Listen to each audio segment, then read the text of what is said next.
आप सुन रहे हैं नौशाद एंड को की हसीन रिकॉर्डिंग। हमारे YouTube चैनल नौशाद एंड को आप लोग लाइक, शेयर एंड सब्सक्राइब करें।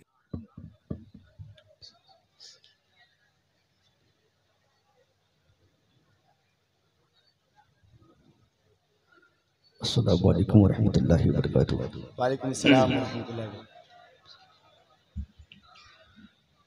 अल्हम्दुलिल्लाह अल्हम्दुलिल्लाहिल्लज़ी अंज़लल क़ुरआन व नज़्ज़ल फ़ुरक़ान व अनअमा अलैना बिल ईमानी व तम्मलना बिल इहसान व सलातु व सलामु अला मन काना नबिय्युन व आदमु बैनल माइ व तीन व अला आलिहि व अस्हाबिहि अजमईन अम्मा बाद फ़अऊज़ु बिल्लाहि मिनश शैतानिर रजीम बिस्मिल्लाहिर रहमानिर रहीम सुम्मा ला तुसअलुन्ना यौमइज़िन अनिन नईम सदक़ल्लाहुल अज़ीम। दुरूद शरीफ पढ़ें। अल्लाहुम्मा सल्लि अला सय्यिदिना शफ़ीअना नबीना मुहम्मदिन बारिक वसल्लिम सल्लल्लाहु अलैहि या रसूलल्लाह सल्लल्लाहु अलैहि वसल्लम। नौशाद भाई थोड़ी सी आवाज़ बढ़ा दें और साफ कर दें। माशाअल्लाह आपकी सेटिंग का जवाब नहीं है। अंजुमन मिल्लत इस्लामिया की जानिब से ये सालाना जश्न ईद मिलादुन नबी की महफिल, इस मौके से हिंदुस्तान के मशहूर तरीन शोरा खुतबा हर साल बुलाए जाते हैं। पिछली बार उज़्र शरई की बुनियाद पर मेरी हाज़िरी ना हो सकी।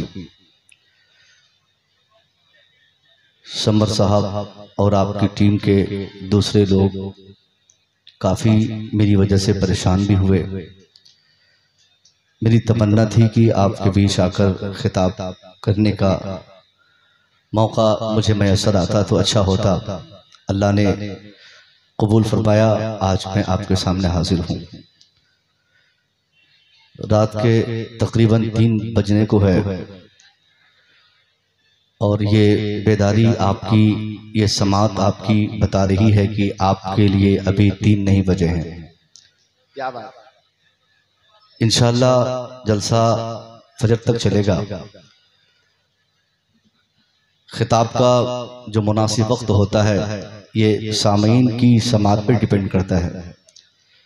सामीन अगर बाज़ौक़ हो तो खिताब करने के औकात और वक्त और गुंजाइश हर वक्त हुआ करती है। नक़ीब सदाबहार हज़रत अली रज़ा रहबर सैयद आलमगीर मियाँ साहब क़िबला, हुज़ूर फैज़ मियाँ साहब क़िबला, ताहिर रज़ा रामपुरी और रज़ा हुसैन कलकत्तवी, अशर कुआटवी, इन लोगों के की शिरकत से जलसा यहाँ तक पहुँचा है। रात के आखिरी पहर तमहीदी गुफ्तगू में अपना वक्त ज़ाय करके आपकी समात को परेशान करना मैं नहीं चाहता। हुजूर की सूरत में अल्लाह ने जो नेमतें, जो एहसानात आप पर अता की, आप हर साल अल्लाह की नेमतों के तशक्कुर के लिए ईद मिलादुन नबी के नाम पर जुलूस और जश्न मनाकर, महफिल मनाकर अल्लाह का शुक्र अदा करते हैं। इमसाल भी अरब के शुक्र के लिए इतनी बड़ी महफिल का आप लोगों ने एहतमाम किया है कि अल्लाह तेरा शुक्र है कि तूने अपने हबीब को भेजकर हम पर बड़ा एहसान फरमाया। अल्लाह ने इंसानों पर जितने एहसानात किए हैं उन तमाम एहसानों में सबसे बड़ा एहसान क्या है, पहले तमहीदी तौर पर 2-4 बातें इस हवाले से सुन लें। हम मुसलमान हैं, ख़ास तौर पर हम पर और आम तौर पर दुनिया के तमाम इंसानों पर रब की तरफ से जो सबसे बड़ा एहसान और सबसे बड़ी नेमत जो रब की तरफ से हुई है वो कौन सी नेमत है? यूँ तो कुरान का चैलेंज है। कुरान कहता है व इन तउद्दू नेमतल्लाहि ला तुसूहा। If you want to count the entire favour of Allah you can not count it. अगर तुम अल्लाह की सारी नेमतों को गिनना चाहो तो तुम नहीं गिन सकते। हमारे सर से नाखून के बाल से सर के आखिरी हिस्से तक के बाल तक के हिस्से तक हर चीज अल्लाह की नेमत है। बाल, नाखून, सर, हाथ, पांव, सारी चीजें ये अल्लाह की नेमत है। ये जाहिरी बातनी बेशुमार नेमतें अल्लाह ने अता फरमाई है। कुरान का चैलेंज है कि अगर हम अल्लाह की इन नेमतों और भलाइयों को गिनना चाहेंगे तो हम नहीं गिन सकते। इंसान के शरीर में एक बहुत ही मायूस है जिसे हम समझते हैं वो लुआब और थूक है। लुआब की सूरत में रब ने कितनी बड़ी भलाई और कितना बड़ा रब ने एहसान फरमाया है कि अगर इस लुआब को अल्लाह न देता और या फिर इसकी क्वांटिटी को अल्लाह बढ़ा देता, इसकी मिकदार बढ़ा देता, बहुत ज्यादा लुआब बढ़ा देता या कम कर देता, तो डॉक्टर्स का मानना है कि 3 खतरनाक बीमारी हमें हो सकती है। अगर हमारे लुआब की क्वांटिटी अगर हम बढ़ जाए या घट जाए तो हमारा हाजमा खराब हो जाएगा, हमारी बिनाई कमजोर होगी, हमारा दिमागी तवाजुन गड़बड़ा जाएगा। तो अल्लाह का कितना बड़ा एहसान है कि अल्लाह ने लुआब देकर और लुआब की क्वांटिटी को मुतवस्सित रखकर, नॉर्मल रखकर 3 बड़ी बीमारी से अल्लाह ने हम में से हर एक शख्स को बचाया। ये अल्लाह का कितना बड़ा एहसान है। अब अंदाजा फरमाइए कि जब धूप की सूरत में रब ने हम पर इतना बड़ा एहसान फरमाया कि हमको पागल होने से बचाया, हमारे हाजमे को दुरुस्त रखा, हमारी बिनाई ठीक रही, तो जब लुआब इतनी बड़ी नेमत है तो जबान कितनी बड़ी नेमत होगी। जबान की नेमतों का एहसास करें कि साहब जब जबान उतनी बड़ी नेमत तो पूरा सर और पूरा शरीर, पूरा जिस्म और जिस्म का हर एक डिपार्टमेंट ये किस कदर अल्लाह की तरफ से भलाई है। आज की तारीख में हिंदुस्तान नहीं बल्कि दुनिया भर में एक बीमारी और उस बीमारी का एक उपाय बड़ी तेजी से लोग महसूस करते हैं, जिसे हम साहब किडनी फेलियर की बीमारी बोलते हैं। जब इंसान की किडनी फेल होने लगती है उसके जीने के सारे चांसेस खत्म होते हैं। डॉक्टर की दहलीज पर दस्तक देता है वो मरीज कहता है कि डॉक्टर साहब मैं जिंदा रहना चाहता हूं। डॉक्टर का जवाब होता है कि तेरे जिंदा रहने के जितने भी चांसेस थे अब सब खत्म हुए हैं, 1% मौका है। अगर तू जिंदा रहना चाहता है तो वीकली एटलीस्ट 2 टाइम्स, हफ्ते में 2 मरतबा कम से कम तुझे डायलिसिस कराना होगा। डायलिसिस एक ऐसा प्रोसेस है जिसके जरिए इंसानी शरीर में सारे खून को डॉक्टर्स एक नली के जरिए मशीन में डालते हैं और मशीन उस खून को साफ करके उसी टाइम दूसरी नली के जरिए उस शरीर में पहुंचाती है मशीन। उसी प्रोसेस को डायलिसिस कहा जाता है। डॉक्टर्स उस किडनी फेलियर पेशेंट को मशवरा देते हुए कहेगा कि जनाब अगर तू जिंदा रहना चाहता है तो तुझे डायलिसिस कराना होगा हफ्ते में 2 मरतबा, महीने में 8 मरतबा, साल में 100-200 मरतबा। अब बताइए कि जिस इंसान की किडनी फेल हो जाए वो कायदे से 2 साल जिंदा रहना चाहे तो इस 2 साल की जिंदगी में मुमकिन है उसकी प्रॉपर्टी बिक जाए, उसकी जमीन बिक जाए, उसका मकान बिक जाए, उसकी सारी प्रॉपर्टी दांव पे लग जाए, मखलूज होगा, इंसान रोड पे आएगा, रिश्तेदारों से यारों से सबसे पैसे लेकर वो इलाज कराने में सब पैसे खत्म करेगा अगर कायदे से किडनी फेलियर को 2 साल जिंदा रहना पड़े। क्योंकि 1 मरतबा डायलिसिस कराने में आमतौर पे 10 से 15,000 20,000 रुपया लगता है। अब आप अंदाजा फरमाइए कि डायलिसिस के जरिए इंसान का खून साफ होता है। इंसान के खून की गंदगी को साफ करने के लिए ये आर्टिफिशियली तरीका डॉक्टर्स हमें बताते हैं कि तुमको इस तरीके से अपना खून साफ करना होगा। जब हम अपने शरीर पे गौर करते हैं ठीक इसी काम के लिए अल्लाह ने हर इंसान को, वो इंसान चाहे गरीब हो उसको भी, अमीर हो उसको भी, मालदार हो, बच्चा हो, बूढ़ा हो, काला हो, जवान हो, गोरा हो, हर इंसान को अल्लाह ने ठीक उसी काम के लिए, खून की प्यूरिफाई के लिए एक नहीं अल्लाह ने हर इंसान को डबल डायलिसिस मशीन किडनी की सूरत में अल्लाह ने अता फरमाई। और अल्लाह की दी हुई यह मशीन किडनी की सूरत में जो हमारे शरीर में है इस कदर ताकतवर, पावरफुल है कि दुनिया की सारी मशीनें इसके सामने फेल है। दुनिया की मशीन खून साफ करने में 4 घंटे, 8 घंटे, 10 घंटे, 12 घंटे, 10 डॉक्टर की मेहनत, 50,000 रुपया खर्चा, ये सारे तामझाम लगते हैं। मगर रब ने किडनी की सूरत में खून प्यूरिफाई का जो इंतजाम हमें अता फरमाया है, अल्लाह ने इसको इतनी ताकत दी है। एक मुताले के मुताबिक अल्लाह की दी हुई किडनी 1 घंटे में 32 मरतबा हमारा खून साफ करती है, मगर रब की जानिब से कोई मुतालबा नहीं, रब की जानिब से कोई डिमांड नहीं। रब ये नहीं कहता कि तुझे पैसा देना होगा, रब नहीं कहता कि 10,000 खर्च करने होंगे। अल्लाह का कितना बड़ा एहसान किडनी की सूरत में, अल्लाह का एहसान हार्ट की सूरत में, अल्लाह का एहसान गुर्दे की सूरत में, रब का एहसान आंख की सूरत में, रब का एहसान पांव की सूरत में। बिलाशुबा ये सारी चीजें जो हम देख रहे हैं, हमारा बेटा अल्लाह का एहसान, हमारा घर अल्लाह का एहसान, बैंक बैलेंस अल्लाह का एहसान, हमारी प्रॉपर्टी अल्लाह का एहसान, हमारी दौलत रब का एहसान, हमारा हाथ रब का एहसान, हमारी आंखें रब का एहसान, हमारा पांव रब का एहसान। मगर रब ने कभी ये न कहा, ए बंदा मैंने हाथ देकर तेरे ऊपर एहसान किया, पांव दिया तो एहसान किया, आंखें दी तो एहसान किया। ये सच है कि अल्लाह के एहसानात हैं, मगर अल्लाह ने एहसान नहीं बताया। आंख देकर अल्लाह ने एहसान नहीं जताया, हाथ देकर अल्लाह ने एहसान है का इजहार नहीं फरमाया। ये सारी चीजें रब की जानिब से है। रब ने नहीं कहा बंदा मैंने किडनी दिया एहसान किया, हाथ दिया एहसान किया, हार्ट दिया एहसान किया, पांव दिया एहसान किया, आंखें दी एहसान किया, बिनाई दी एहसान किया, कुव्वत दी एहसान किया, जिंदगी दी एहसान किया, औलाद दी एहसान किया। सारी सच्चाई के बावजूद, सारी भलाई, सारे एहसानात के बावजूद रब को जब एहसान बताने की बारी आई तो रब ने आंखों का तज़किरा नहीं किया, हमारी किडनी का जिक्र नहीं किया, हमारे हाथ का तज़किरा नहीं किया। न दौलत का जिक्र है, न खेत का जिक्र है, न खलियान का जिक्र है, न औलाद का जिक्र है, न पैसे का जिक्र है। किसी डिपार्टमेंट की जिंदगी के किसी हिस्से का कोई तज़किरा और उल्लेख किए बगैर रब ने अपने एहसान को जब जताना शुरू किया, रब फरमाता है लक़द मन्नल्लाहु अलल मोमिनीन इज़ बअसा फ़ीहिम रसूला। अल्लाह फरमाता है ए बंदो ये सारी चीजें जो तेरे शरीर में है सब मेरी तरफ से है, मगर मैं इन एहसानात पर फख्र महसूस नहीं करता। हाँ मेरी जानिब से जो सबसे बड़ा एहसान और सबसे बड़ी भलाई तेरे लिए है वो भलाई तेरी किडनी नहीं, तेरा हाथ नहीं, तेरा पाँव नहीं, तेरी जिंदगी नहीं, तेरी दौलत नहीं, तेरा माल नहीं। अरे मेरे महबूब की सूरत में जो मैंने एक मुस्लिम और रिफॉर्म दिया है, ये सबसे बड़ा एहसान और सबसे बड़ी भलाई तेरे लिए है। अल्लाह की भलाई सबसे बड़ी हुजूर की जात है।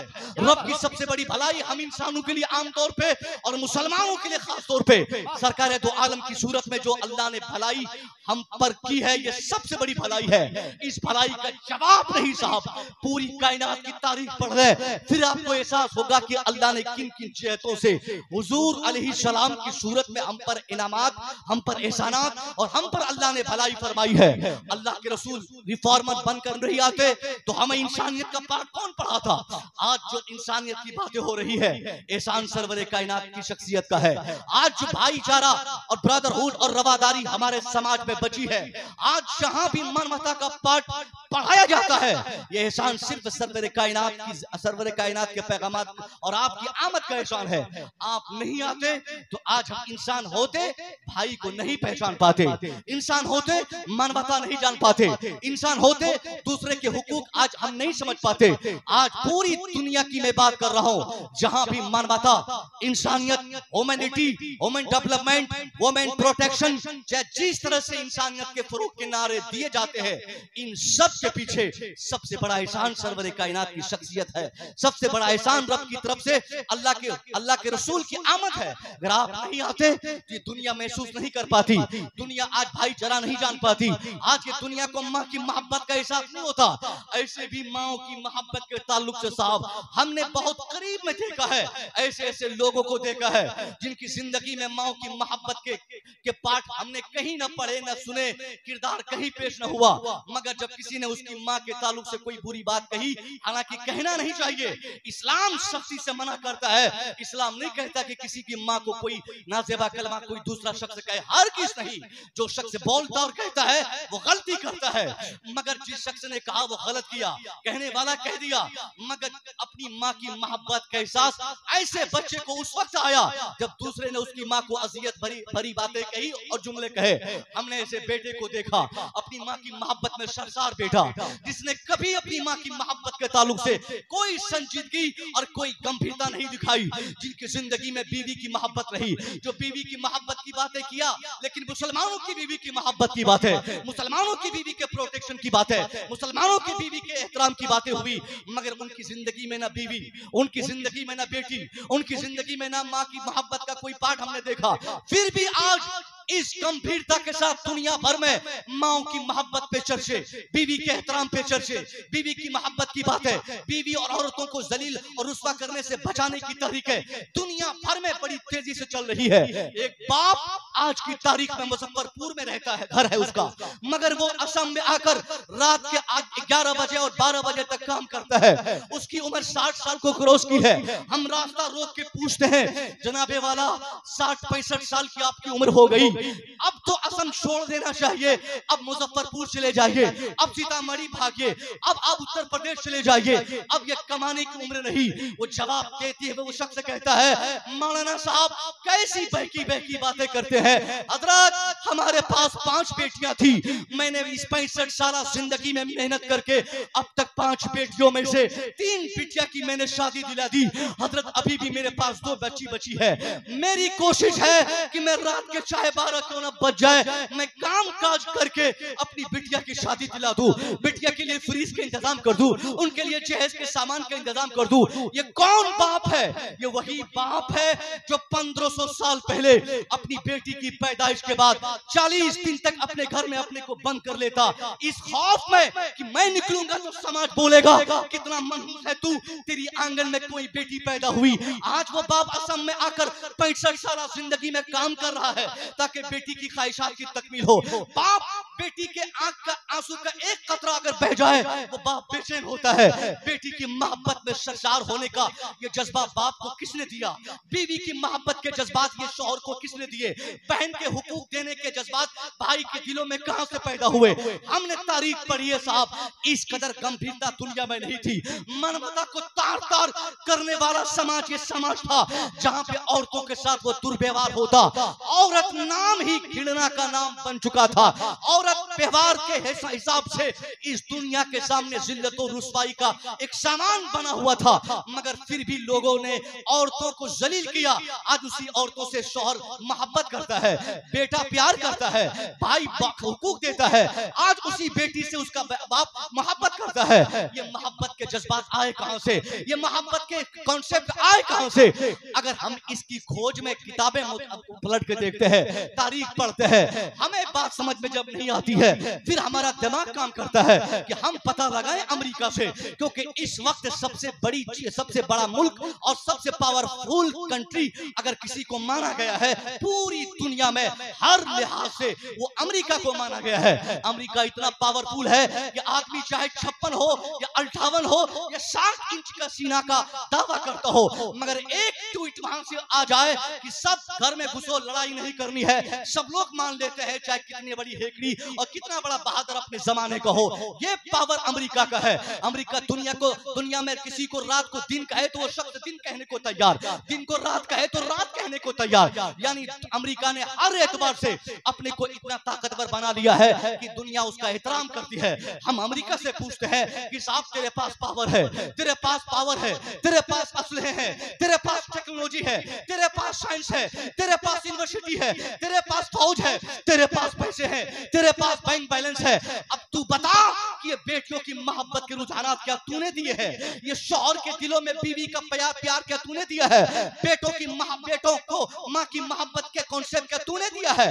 अमेरिका जवाब देगा नहीं नहीं, मेरा काम बम बनाना, मेरा काम जहाज बनाना, मेरा काम टेक्नोलॉजी पे काम करना, मेरा काम साइंस पे काम करना। मैं यूनिवर्सिटी बनाया, मैंने साइंस साइंटिस्ट पैदा किए, मैंने जहाज बनाए, मैंने कंप्यूटर के फार्मूले दिए, मगर ये माँ बाप की मोहब्बत की बातें मैंने नहीं की है। शौहर को प्यार बीवी का मैंने नहीं दिया है, बाप के दिल में बेटी का एहतराम मैंने नहीं दिया है, भाई को बहन के हुकूक के जज्बात मैंने नहीं दिए हैं। जवाब देते हुए अमेरिका हमसे यही कहेगा, कहीं और जाके तलाश कर, हमने ये दुनिया को नहीं सिखाया। दूसरा मुल्क जापान, तीसरा मुल्क चाइना तरक्की के लिहाज से हमारे सामने है। चाइना और जापान से हमारा सवाल होता है कि जनाब हमारी मस्जिदों तक आपके सामान पहुंच चुके हैं, लोटा की सूरत में हो, तस्बीह की सूरत में हो, घड़ी की सूरत में हो, हमारे हाथ में घड़ी made in China made in Japan, mobile made in China made in Japan, हमारे मस्जिद से लेकर घर तक के सारे सामान आज चाइना और जापान के बने हैं। चाइना और जापान टेक्नोलॉजी की बुनियाद पर हर समाज पर अपना सिक्का और अपना दबदबा जमा चुका है। हमने सवाल किया जापान और चाइना से, क्या आपने बेटियों को बचाने की बातें की? जवाब आएगा नहीं नहीं, ये सब काम करना हमारा काम नहीं, ये जिम्मेदारी हमारी नहीं, कहीं और पता लगाया जाए। हमने फिर अपने मुल्क के नेताओं से पूछा, कभी अंबेडकर से, कभी नेहरू से, कभी हमने किसी और से, हमने गांधी जी से पूछा कि गांधी जी आपने तो अफ्रीका से लेकर हिंदुस्तान तक अपनी बैरिस्ट्री का लुहाद मनवाया, न जाने किन किन तहरीकात चलाकर आपने इस मुल्क को आजादी दिलाई, क्या बीवी की मोहब्बत की बातें आपने की? औरतों को और बेटियों को आपने बचाया? गांधी जवाब देंगे नहीं, अंबेडकर बोलेंगे नहीं। फिर हम साइंसदानों से पूछते हैं, आइंस्टाइन आपने दिया? जवाब आएगा नहीं। न्यूटन आपका फार्मूला? जवाब आएगा नहीं। कोई भी हो, गैलीलियो हो, न्यूटन हो, आइंस्टाइन हो, पूरी दुनिया में जिसको तरक्की याफ्ता मुल्क या जिसको तरक्की के लिहाज से कोई शख्स हम समझते हैं, किसी से हम पूछे, हाथ खड़ा करके सब हमें कहेगा नहीं, ये काम हमारा नहीं, ये फिक्र हमारी नहीं, ये कॉन्सेप्ट हमारा नहीं, ये जज्बा हमारा नहीं, ये इशारा हमारी नहीं, ये काम हमारा नहीं, ये जिम्मेदारी हमारी नहीं, ये तहरीक हमारी नहीं, ये इंकलाब हमारा नहीं। फिर हमने तारीख के औराक पलटे, 1500 साल तारीख हमने पढ़ी, वो भयानक और काली तारीख हमें किताबों के जरिए मालूम हुई कि 1500 साल पहले एक खातून की मौजूदगी में उसका शौहर जब इंतकाल करता, कल का समाज उस खातून को अभागन और मनहूस समझ के मजमयान में लाकर ईंट और पत्थरों की बारिशों से उसे मार देता, उसके जीने के सारे हुकूक छीन लिए जाते। हमने तारीखों में पढ़ा है कि एक औरत के एमसी हालत और मंथली पोजीशन में रहने का इंतजाम अस्तबल में किया जाता। हमने किताबों में पढ़ा है 1500 साल पहले बेटी की पैदाइश पे बाप का चेहरा काला होता, भाई मनहूस अपने आप को समझता, मगर उसी भयानक मोमेंट पे, उसी सिचुएशन में, ऐसे ही हालात में एक तारीख मिलती है, एक 25 साल के नौजवान की तारीख मिलती है। अल्लाह की कसम, ये जो बेटियों और बेवाओं और औरतों को बचाने के जो पैगामात आज दिए जाते हैं, ये सिर्फ कागजी पैगामात है, इसमें सच्चाई नहीं है, इसमें हकीकत नहीं है, इसमें सदाकत नहीं है। ये सारे मैसेज देने वाले ये जितने लोग दुनिया भर में है, सिर्फ चुनाव के टाइम पे औरतों की बातें ये करते हैं, बाकी किरदार इनका देखिए, इन दूर दूर तक इनके किरदार में औरतों का सम्मान नहीं, औरतों की प्रतिष्ठा नहीं, औरतों का प्रोटेक्शन का कोई मामला नहीं, औरतों की हिफाजत के लिए कोई कॉन्सेप्ट नहीं। इन्होंने सिर्फ मैसेज दिए हैं, किरदार नहीं दिया है। पूरी दुनिया में मुस्तफा जान रहमत की एक ऐसी शख्सियत है जिन्होंने अपनी जिंदगी में पूरी दुनिया में दुनिया को सिर्फ मैसेज नहीं दिया, बल्कि मेरे नबी ने अमल करके भी दुनिया को दिखाया है। मेरे मुस्तफा ने किरदार पेश करके दुनिया को दिखाया। आज दुनिया सिर्फ किरदार अभी पैगामात देती है, मगर मेरे मुस्तफा ने औरतों को बचाने का पैगाम भी दिया और अमल करके भी औरतों को बचा के आपने दिखा दिया।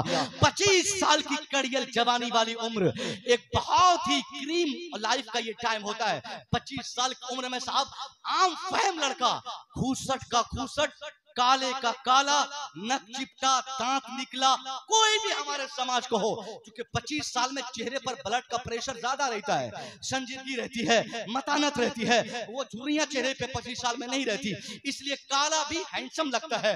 अब हमारे समाज का कोई भी लड़का 25 साल का हो, उनको बुला के अगर हम में से कोई कहे कि जनाब तेरी उम्र 25 साल की हो चली है, अब हम लोग चाहते हैं, हमारी अंजुमन चाहती है कि तेरी शादी दिला दी जाए, वो बोलेगा साहब कहां पे आपने लड़की देखी है? जवाब देते हुए हम कहेंगे हमने तेरी लड़की देखी है नहीं, बल्कि खातून है जो विधवा है। मैं चाहता हूं कि तेरी शादी उससे हो जाए। कर लो शादी विधवा से, जिंदगी बनेगी, दुआएं लगेंगी, बरकतें आएंगी, मरने के बाद अल्लाह की जन्नत नसीब होगी। वो नक चिपटा, दांत निकला, काला कलोटा लड़का, अपाहिज और तंगदस्त और बेरोजगार हमारे समाज का, उसका भी यही जवाब होगा। मौलाना ये अपना मशवरा और अपनी राय अपनी पॉकेट में रखिए। हम बेवा से निकाह करके अपनी 25 साल की जिंदगी हम तबाह करना नहीं चाहते। हमें खूबसूरत लड़की चाहिए। हम जिसे पसंद करेंगे उससे शादी करेंगे, हम देखेंगे फिर ब्याह करेंगे। ये आम तौर पे जवाब होगा, 25 साल के नौजवान का जवाब होगा। आप अंदाजा फरमाइए कि जब ये आज के समाज का हमारा लड़का इनकार करे, मेरे मुस्तफा 25 साल की उम्र में जब शादी करने की बारी आई, 25 साल में मुस्तफा किस कदर हसीन थे मैं बताता हूँ। सरकार मौला अली, जिस मौला अली के इल्म का जवाब नहीं, हिकमत का जवाब नहीं, दानाई का जवाब नहीं, आपकी नॉलेज का जवाब नहीं, जिनके नॉलेज के एतराफ में खुद मेरे नबी ने कभी कहा था, अना मदीनतुल इल्म व अलीयुन बाबुहा, I am the city of knowledge and Ali is the door of it. मौला अली के बारे में हुजूर फरमाते हैं, ए दुनिया वालों, मैं इल्म का शहर हूँ और अली उस शहर इल्म का दरवाजा है। मौला अली इस पर्सन थे, नॉलेज पर पर्सनालिटी का नाम मौला अली है। मौला अली कहते हैं, दुनिया वालों, तुम मेरे नबी के चेहरे की बात करते हो, खूबसूरती की बातें करते हो। अरे हमने अपने मुस्तफा को 40 साल के बाद जब गौर से देखा, तो आप 40 साल के बाद जिस रास्ते से गुजर जाते, 40 साल के बाद जिस दरख्त के सामने से गुजर जाते, उस दरख्त का रिफ्लेक्शन आपके चेहरे पे नुमाया हो जाता। मेरे नबी 40 साल की उम्र के बाद जिस घर के सामने से गुजर जाते, उस घर का अक्स आपके चेहरे पे जाहिर हो जाता। मेरे मुस्तफा जिस गली से 40 साल के बाद गुजरते, उस गली की छाप आपके चेहरे पे आ जाती, तस्वीर आ जाती। 40 साल के बाद आप अंदाजा फरमाइए, जब वो हुजूर इस कदर खूबसूरत थे, वो सरकार 25 साल में किस कदर खूबसूरत रहे होंगे। हाँ, वही मुस्तफा की बातें हो रही है, चेहरे की बातें हो रही है, शख्सियत की बातें हो रही है, जिनकी शख्सियत के हवाले से मुस्तफा की बारगाह का सबसे बड़ा शायर, सबसे पहला शायर, सबसे बड़ा शायर, उसने क्या कहा? सरकार, वो आसुन मिन कलम तरा कत्तु ऐनी या रसूलुल्लाह अलैहि सलाम, my eyes have never seen just like of you. सरकार, मेरी आंखों ने आपकी तरह हसीन किसी को देखा ही नहीं है, आप किस कदर हसीन है। ये वही मुस्तफा की बातें हो रही है। जिब्रील ने इनके बारे में कहा था, अल्लाह तो मशारिकल अर्द व मगारिबहा, सरकार मैंने मशरिक को मगरिब को उलट पलट कर देखा। फलम अरा रजुलन अफसल मिनक या रसूलुल्लाह सल्लल्लाहु अलैहि वसल्लम, सरकार मैंने मशरिक को मगरिब में हर जगह छान मारा, मगर आपकी तरह बेहतर इंसान मैंने किसी को नहीं देखा। उस रसूल हाशमी की बातें हो रही है। आपके उम्र जब 25 साल की थी, 25 साल की कड़ियल जवानी वाली उम्र में, 25 साल की उम्र में सिंगल बेवा नहीं, 2 टाइम्स बेवा, सैयदा खदीजा 2 बार की बेवा थी।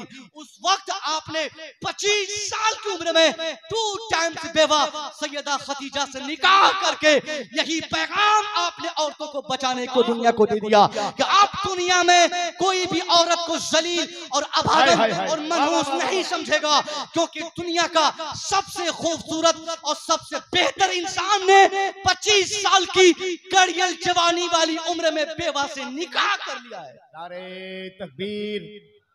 अगर नारे हल्के हो जाए तो आपके जवाब मजबूत हो जाने चाहिए। नारे तकबीर।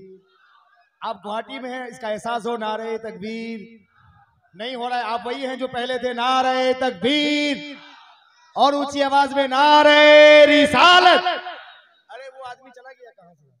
नारे तकबीर, नारे रिसालत, किरदारे मुस्तफा, अखलाके मुस्तफा, पैगामे मुस्तफा, अजमते मुस्तफा, शाने मुस्तफा, वकारे मुस्तफा। मेरे मुस्तफा ने औरतों को बचाया है, मेरे मुस्तफा ने औरतों को सम्मानित किया है, मेरे नबी ने औरतों की इज्जत को बहाल फरमाया है। ये सरकार दो आलम की शख्सियत है। हर एतबार से बीवियों की मोहब्बत की जब भी बातें आएंगी, माओ के एहतराम का जब भी मामला आएगा, हर शख्स यही बोलेगा ये अल्लाह के रसूल की आता है कि हमें यह मोहब्बत मिली है। आज भी नौजवान यहाँ कसरत से मौजूद है। आज की तारीख में हुजूर की मोहब्बत का अगर आप दावा करते हैं, हुजूर की उम्मत आप हैं, बिल्कुल हैं, और अगर वाकई सच्ची मोहब्बत है तो सरकार की मोहब्बत में सरशार होने वाला शख्स हुजूर की एक सुन्नत पे अमल करके दुनिया को दिखाए कि वो भी अपनी बीवी से मोहब्बत करके दुनिया को बता दे कि हम ये रसूल की इस सुन्नत पे अमल कर रहे हैं। हमारा समाज बहुत हद तक आज इस मामले में बहुत ज्यादा डैमेज हो चुका है। बेटी की मोहब्बत तो होती है, मगर जहां भी ये बीवी की मोहब्बत की बातें आए, बीवी की मोहब्बत और साहब बहू की प्यार की बात आए, तो इस मामले में धीरे धीरे हमारा समाज डैमेज हो रहा है। बीवियों से मोहब्बत करना ये भी हुजूर की सुन्नत है। बीवी से प्यार करना भी, नौजवानों याद रखो, ये भी मुस्तफा जान रहमत की सुन्नत है। हुजूर ने बीवी से मोहब्बत करके दिखाया। आप अगर बीवी वाले हैं तो आप हुजूर की इस सुन्नत पे अमल करके दिखाए। सरकार दो आलम ने एक मर्तबा सैयदा आयशा से फरमाया, आयशा पानी पी रही है? आयशा कह रही है कि हाँ हुजूर मैं पानी पी रही हूँ। सरकार फरमाते आयशा उस पानी में से थोड़ा मेरे लिए छोड़ देना, मुझे भी प्यास लगी है, मुझे भी पानी पीना है। गौर कीजिएगा, और खास करके वो लोग गौर करें जो बात बात पर अपनी बीवी की पिटाई और अपनी बीवी की पीठ पर पूरी जरा यजरेबों की गर्दान कर देते हैं, मारते हैं। थोड़ा सा नमक बढ़ गया तो पिटाई, खाना अच्छा ना बना तो पिटाई, कपड़ा साफ न की तो पिटाई, यानी मार धाड़ के जो मामला करते हैं, चाहे वो शौहर की सूरत में हो या ससुर की सूरत में हो, कहीं ना कहीं हमारे समाज में आज की तारीख में बहू प्रताड़ित हो रही है। दूसरों की बेटियां जो बहू और बीवी बनके हमारे आंगन में आई है, उसके साथ आज बहुत गलत व्यवहार किए जा रहे हैं। ऐसे लोगों के लिए एक बहुत बड़ा संदेश, हुजूर की जिंदगी का एक बहुत बड़ा पैगाम है। सरकार दो आलम ने फरमाया आयशा पानी पी रही है? आयशा कह रही हुजूर हाँ। हुजूर ने फरमाया कि मेरे लिए भी पानी छोड़ देना। सैयदा आयशा आधा गिलास पानी छोड़ दी। आधा गिलास पानी पीने के बाद बचे हुए पानी को आपने हुजूर की बारगाह में पेश किया।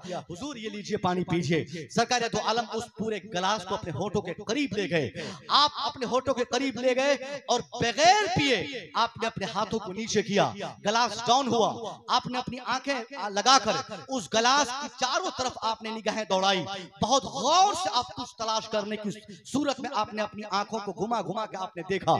सैयदा आयशा घबरा गई कि लगता है कि गिलास साफ नहीं है, या पानी में कुछ गिर गया है, या पानी उस तरह का नहीं है जिस तरह पानी हुजूर को चाहिए था, या मैंने ज्यादा पानी पी लिया या गिलास में कम पानी है। घबराते हुए कहती है हुजूर आपने तो कहा था कि मुझे प्यास लगी है, आधा पानी पीना आधा छोड़ देना, मैंने आधा ही पानी पिया है। हुजूर मैंने आपकी बारगाह में गिलास पेश किया, गिलास में पानी मौजूद है, फिर आप होठों के करीब गिलास ले गए, वापस आपने कर दिया, आप पी क्यों नहीं रहे हैं, क्या तलाश रहे हैं? सरकार फरमाते हैं आयशा तुम घबराओ मत, घबराने की बात नहीं है। आयशा कहती हुजूर फिर आप खोज क्या रहे हैं? सरकार फरमाते हैं जो मैं खोज रहा हूं क्या तू बताएगी? आयशा कहती हुजूर पूछिए ना क्या पूछ रहे हैं। सरकार फरमाते हैं आयशा गिलास साफ है, गिलास में कचरा भी नहीं है, पानी भी ठीक है, मुझे प्यास भी लगी है, मगर मैं गिलास में कुछ और नहीं खोज रहा, मैं गिलास में वो जगह खोज रहा हूँ जहां से तूने अपने होंठ लगाकर पानी पिए थे। तेरे होंठ जहां गिलास में लगे थे उसी जगह मेरे भी होंठ लगेंगे, तब मैं पानी पीऊंगा। वो जगह बता कि तूने कहां पे होंठ लगाए थे। ये बीवी की मोहब्बत है साहब। ऐसे होता है कि शादी करने के 25 साल के बाद फिर किसी को पता है कि हमने शादी की थी, और फिर भी हम मोहब्बत की बातें करते हैं, प्यार की बातें करते हैं। सरकार दो आलम की जिंदगी में 11 बीवियों की तारीख हम पढ़ते हैं, मगर 11 बीवियों में से हर एक के हुकूक को आपने किस तरीके से शौहर की हैसियत से आपने जो दिया है। जरूरत मुसलमानों के लिए है कि मुसलमान भी अमली तौर पर अपनी बीवी से मोहब्बत करके दुनिया को दिखा दे, ताकि दुनिया कहे कि वाकई ये नबी का दीवाना और आशिक है। इनके समाज में बीवियों से मोहब्बत और एहतराम से पेश आया जाता है। एक कॉन्सेप्ट बड़ी तेजी से पूरी दुनिया में लोग हम लोगों को सामने रख के चिढ़ाते हैं, बोलते हैं कि इस्लाम में 4 शादियां की जाती है, मुसलमान 4 शादियां करते हैं, मुसलमानों में 4 शादियां करने का हुक्म है। लोग कहते हैं हुक्म है और हम सही से उसको समझा नहीं पाते हैं, और यहीं पे हम डिमोरलाइज हो जाते जाते हैं, हमारा सर शर्म से झुक जाता है, क्योंकि उस वक्त वो दलीलन जो बातें पेश करते हैं वो यही कहते हैं कि 4 शादियां करने का मतलब होता है शादी को मजाक बनाना, सुबह शादी, शाम शादी, दोपहर शादी, जब जरूरत पड़े तब शादी। ये इस्लाम है, इसलिए बेटी और बीवी का एहतराम इस्लाम में नहीं है। मैं कहता हूं साहब ये गलत कॉन्सेप्ट लोगों ने फैला दिया है। इस्लाम दुनिया का अकेला मजहब है जिस मजहब में एक से ज्यादा शादी करने पर पाबंदी आयद की गई है। आप लोग तो बोल ही सकते हैं ना, 4 शादियां करने का हुक्म नहीं है जो आप लोगों ने सुना है या गैरों ने आपको सुनाया है, और आप लोगों ने जो एक फिक्र दुनिया को दे दी है कि इस्लाम में 4 तक जायज है, 3 करेंगे, 2 करेंगे, एक फैक्ट्री खोलेंगे, फिर एक करेंगे, दुकान बढ़ाएंगे, एक और करेंगे, उसके बाद फिर एक और कर देंगे। अरे साहब ऐसा मामला इस्लाम में है ही नहीं है।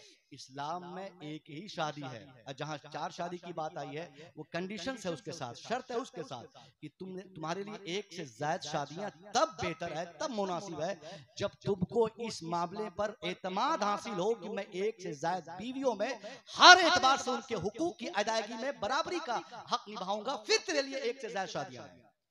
तो कोई कर सकता है 1 से 2 बीवियों के साथ इंसाफ? यहां तो एक बीवी के साथ इंसाफ नहीं हो पाता। एक हफ्ता तक लोग बीवी से बात नहीं करते, थोड़ी सी बात हो जाए बीवी को तलाक दे देते हैं, थोड़ा सा कुछ मामला हो जाए बीवी छोड़ देते हैं, पीटने लगते हैं। वो नौजवान बोलेगा कि हम 4 शादी करेंगे। बेवकूफ, अबे तेरे लिए तो एक भी बेहतर नहीं थी। किसी तरह से एक शादी तेरी हो गई तो अब तू डबल करना चाहता है। इस्लाम का मानने वाला है, इस्लाम का शहजादा है। इस्लाम ने ज़हन दिया है कि अगर तू बीवियों के साथ इंसाफ नहीं कर सकता तो तू एक से ज्यादा शादी तू मत कर, तेरे लिए मुनासिब नहीं है, क्योंकि तू उसके साथ जुल्म करेगा, ज्यादती करेगा। ये इस्लाम का कॉन्सेप्ट। इसलिए आप भी बताया करें लोगों को, जब भी कोई बोले कि आपके यहाँ तो 4 शादियां लोग कर लेते हैं, अब उससे कहिए कि कर लेते हैं, करने वाला तो कर भी लेता है और बताता भी नहीं किसी को मैंने शादी की थी, छोड़ता भी नहीं है, फिर भी चला रहा है काम। तो ये करने वाले की वजह से कोई कॉन्सेप्ट और कोई उसूल और ज़ाब्ता थोड़ी बन जाता है। मगर इस्लाम का जो ज़ाब्ता है वो एक ही शादी का है, एक से ज़ायद के लिए कंडीशंस है, शर्त है। तो इस्लाम और इस्लाम के पैगंबर ने ही पूरी दुनिया में हर एतबार से बेटियों और बीवियों की मोहब्बतें की बातें की, और आपने बताया दुनिया को। आपको मैं बताऊं, बीवी इसके साथ जो बुरे व्यवहार उस वक्त पेश होते थे, हमने पढ़ा है किताबों में कि माँ को बेटा ओकास के मेले में ले जाके बेच लिया 900 दिरहम में। बाप अपनी बेटी को जिंदा दरगोर कर दिया, भाई अपनी बहन के हुकूक खा गए, जुल्म किया उस पर। माँ, बहन और बोलिए ना, माँ और बहन, बेटी, ये 3 ऐसे रिश्तेदार हैं जिसका ताल्लुक हमसे, हमारे खून से है। ब्लड रिलेटिव्स हैं ये, हमारे खूनी रिश्तेदार। डीएनए से हमारा ताल्लुक हमारी माँ से है। जिंदगी भर कोई शख्स अपनी माँ को, बहन को या बेटी को तलाक देता रहे, फिर भी उसका रिश्ता कमजोर नहीं होगा, क्योंकि माँ का रिश्ता निकाह के जरिए हुआ ही नहीं, बेटी निकाह के जरिए हमारी बेटी बनी ही नहीं है, जो तो डीएनए से है। वो खूनी रिश्तेदार है। खूनी रिश्तेदार कोई जुमले से या किसी कंसेप्ट से या किसी सेंटेंस से वो रिश्ता टूटता नहीं है, कभी नहीं टूट सकता, क्योंकि बेटी का, बहन का और माँ का ताल्लुक हमसे, हमारे खून से है। वो रिश्तेदार हमेशा के लिए है। मगर तलाक के जरिए हम बीवी को छोड़ते हैं। आप समझ गए कि बीवी का ताल्लुक हमारे खून से नहीं है। तो जब बेटियां गाड़ी जाती, बहनों के हुकूक छीने जाते, जब साहब माँ को मेले में बेटे ले जाके बेच देते, उस माहौल में बीवी के साथ कितना अत्याचार लोग करते होंगे। क्योंकि बीवी ये तो हमारे खूनी रिश्तेदार है नहीं। उस मामले में, उस माहौल में अल्लाह के रसूल ने 11 बीवियों के साथ मोहब्बत के जो आपने अमलन शगुफे दुनिया को दिए थे, वही कयामत तक के लिए बीवी से मोहब्बत के अनमोल उसूल और ज़ाब्ते हैं। और ये दुनिया को बता देना है कि इंसान कामयाब सिर्फ माँ की मोहब्बत से नहीं होता। माँ की मोहब्बत कामयाबी के लिए है जरूरी, मगर माँ अगर जन्नत, माँ के कदमों के नीचे जन्नत है, तो बीवी के पास भी जन्नत के बहुत सारे हिस्से हैं। माँ को राजी करना अगर आखिरत की भलाई के लिए जरूरी है, तो बीवी की मोहब्बत भी दुनिया आबाद करने के लिए जरूरी है। इस्लाम के पैगंबर ने ही ये ज़ाब्ते दिए हैं कि तुम्हारी माँ अगर तुमसे खुश है तो तेरी कोशिश हो कि तेरी बीवी भी 100% तुमसे खुश रहे। आप हमेशा अपनी माँ और अपनी बीवी, दोनों के हुकूक की आप बात करें, दोनों से मोहब्बत की बातें करें, दोनों के ज़ाब्ते हैं, माँ से कैसी मोहब्बत करनी है और बीवियों से कैसा प्यार करना है। इस्लाम के पैगंबर ने अमल से दुनिया को बता दिया है और हमको अमल करके दुनिया को पैगाम देना है। ये बहुत सारी बातें हैं, अगर इस्लाम के पैगंबर का इतिहास आप पढ़ेंगे फिर बात समझ में आएगी, मगर आप और हम पढ़ते कहाँ है। हमने तो सिर्फ साहब एक मनोरंजन और एक स्टेटस बना लिया और दो चार मरहबा के नारे हमने लगा दिए।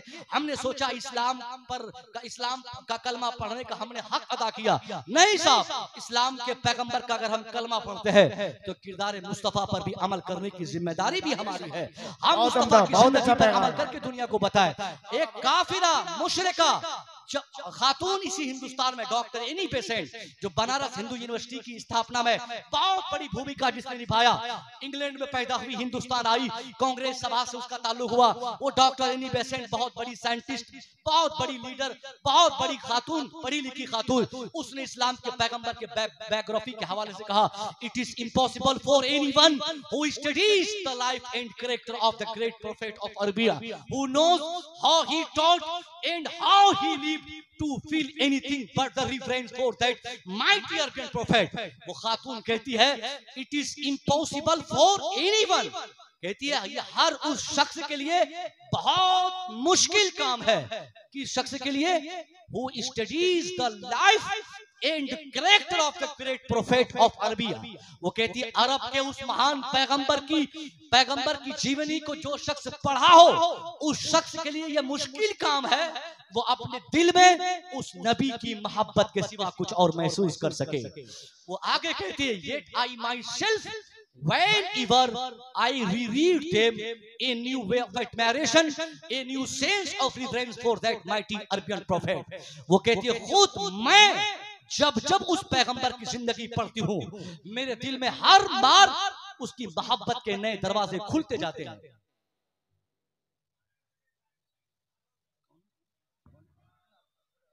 माशाअल्लाह माशाअल्लाह, हजरत की आमद हो रही है, इस्तकबाल कर ले आप हजरत। माशाअल्लाह, बस आप एहतरामन खड़े हैं, एहतरामन खड़े रहे आप हाथ मिलाने की कोशिश न करें। जिस मुलाकात से सामने वाले को अजियत का एहसास हो, उस मुलाकात से परहेज करना चाहिए। बुजुर्गों को आने देना चाहिए। आप भीड़ लगाएंगे, हजरत को तकलीफ होगी, आने दें सीधे से। आप जियारत करेंगे, चेहरा देखेंगे, अल्लाह आपकी आंखों में, आपकी बिनाई में, रोशनी में इजाफा फरमाएगा। अब आने दें हजरत को। माशाअल्लाह। तो मैं अर्ज कर रहा था कि ये पूरी दुनिया में जिन लोगों ने भी हुजूर की तारीख पढ़ी है, आका करीम की जिंदगी और आपके बायोग्राफी का जिन लोगों ने अध्ययन किया है, वो इस चीज का हमेशा के लिए कायल हुआ है कि दुनिया भर में सबसे बड़ी पर्सनालिटी अगर किसी की है तो इस्लाम के पैगंबर मोहम्मद अरबी की जाते गरामी है। आपकी पर्सनालिटी का जवाब नहीं।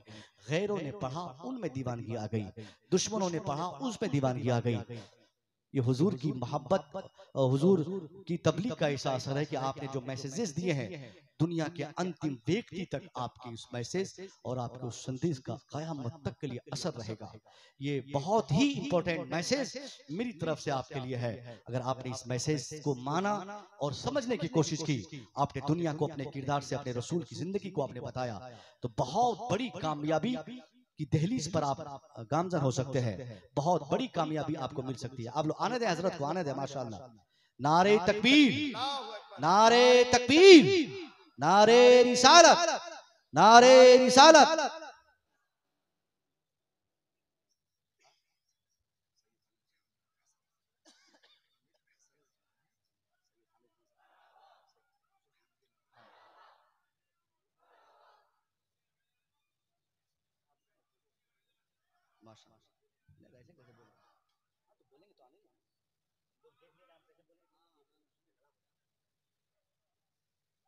माशाअल्लाह माशाअल्लाह, आने दे हजरत को। माशाअल्लाह माशाअल्लाह।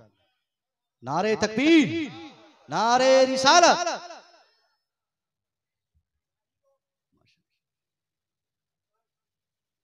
जी माशाअल्लाह।